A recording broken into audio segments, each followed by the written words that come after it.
क्या आपने कभी सोचा है कि लाखों लोग कावड़ लेकर पैदल क्यों चलते हैं? क्या ये सिर्फ एक परंपरा है या इसके पीछे छिपी है महादेव की ऐसी अद्भुत कथा जिसे सुनकर आपकी आंखें नम हो जाएंगी? आइए जानते हैं कांवड़ यात्रा की वो कहानी जिसे हर शिव भक्त को एक बार जरूर सुनना चाहिए। जय भोले मित्रों, आपका स्वागत है आपके अपने चैनल भक्ति ज्ञान और कहानी में। कांवड़ यात्रा की अनसुनी कहानी। महादेव ने क्यों शुरू करवाई कांवड़ यात्रा, आइए जानते हैं। सावन का महीना चल रहा था। चारों ओर हर हर महादेव की गूंज थी। लाखों शिवभक्त नंगे पांव कंधों पर कांवड़ उठाए गंगा जल लेकर शिवालयों की ओर बढ़ रहे थे। कोई बूढ़ा था, कोई बच्चा, कोई गरीब, कोई अमीर, लेकिन सबकी मंजिल एक ही थी, अपने भोलेनाथ को जल अर्पित करना। इसी भीड़ में एक छोटा बच्चा अपने दादाजी का हाथ पकड़कर चल रहा था। उसने मासूमियत से पूछा, दादाजी, लोग इतनी दूर से पानी क्यों लाते हैं? क्या भगवान शिव के पास पानी नहीं है? दादाजी मुस्कुराए और बोले, बेटा, यह सिर्फ पानी नहीं, श्रद्धा है, और इसके पीछे एक बहुत पुरानी कथा है। बहुत समय पहले समुद्र मंथन हुआ। देवताओं और असुरों ने मिलकर अमृत पाने के लिए समुद्र को मथा, लेकिन अमृत से पहले निकला भयंकर विष, हलाहल। जिस विष को गर्मी से तीनों लोक जलने लगा, नदियां सूखने लगी, पेड़ मुरझा गए और सभी जीव भयभीत हो उठे। तब सभी देवता भगवान शिव के पास पहुंचे और बोले, प्रभु, यदि आपने हमारी रक्षा नहीं की तो पूरी सृष्टि नष्ट हो जाएगी। भोले बाबा ने बिना एक पल सोचे वह विष अपने कंठ में धारण कर लिया। माता पार्वती ने तुरंत उनका गला पकड़ लिया ताकि विष उनके शरीर में ना फैले। तभी से उनका कंठ नीला हो गया और वे नीलकंठ कहलाए। लेकिन विष की ज्वाला उनके भीतर जलती रही। तब देवताओं ने पवित्र नदियों का जल भरकर भगवान शिव का जलाभिषेक किया। जैसे जैसे गंगा जल शिवलिंग पर चढ़ता गया, वैसे वैसे विष की गर्मी शांत होने लगी। दादाजी ने बच्चे से कहा, यही कारण है कि सावन में शिवलिंग पर जल चढ़ाना और सबसे बड़ा पुण्य माना जाता है।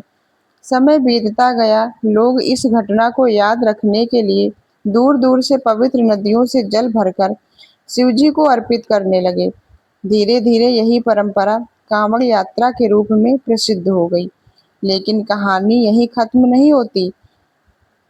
कहा जाता है कि एक बार एक गरीब किसान था। उसके पास न धन था, न अच्छे कपड़े। उसने लोगों को कांवड़ लेकर जाते देखा तो उसके मन में भी इच्छा हुई कि वह महादेव को जल चढ़ाए। लोग उसका मजाक उड़ाने लगे, अरे तेरे पास पहनने को कपड़े नहीं, कांवड़ क्या उठाएगा? किसान मुस्कुराया और बोला, महादेव को दौलत नहीं, सच्चा मन चाहिए। उसने बांस की दो साधारण लकड़ियां ली, दोनों ओर मिट्टी के छोटे घड़े बांधे और कई किलोमीटर पैदल चल पड़ा।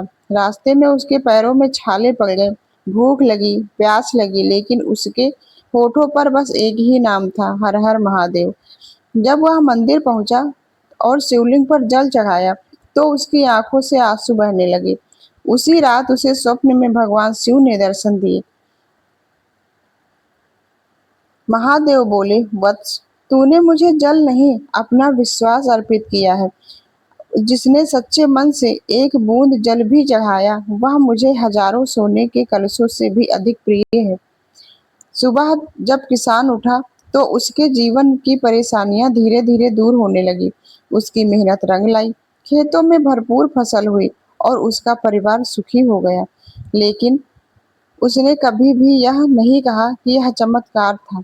वह हमेशा कहता, महादेव ने मुझे मेहनत करने की शक्ति और विश्वास दिया।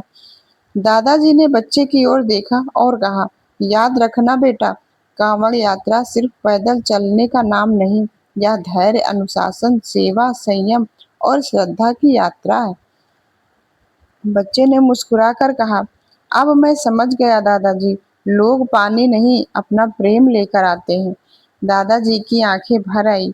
उन्होंने आसमान की ओर देखा और धीरे से कहा, महादेव आज भी हर उस भक्त की पुकार सुनते हैं जो सच्चे मन से उन्हें याद करता है। अगर आप भी सच्चे शिव भक्त हैं तो कमेंट में एक बार लिखें हर हर महादेव और इस कहानी को अपने परिवार और दोस्तों के साथ साझा करें ताकि महादेव का यह संदेश हर घर तक पहुंच सके। दोस्तों, यह कहानी आपको कैसी लगी प्लीज़ कमेंट बॉक्स में हर हर महादेव जरूर लिखना और अपनी राय भी देना। जय भोले, हर हर महादेव।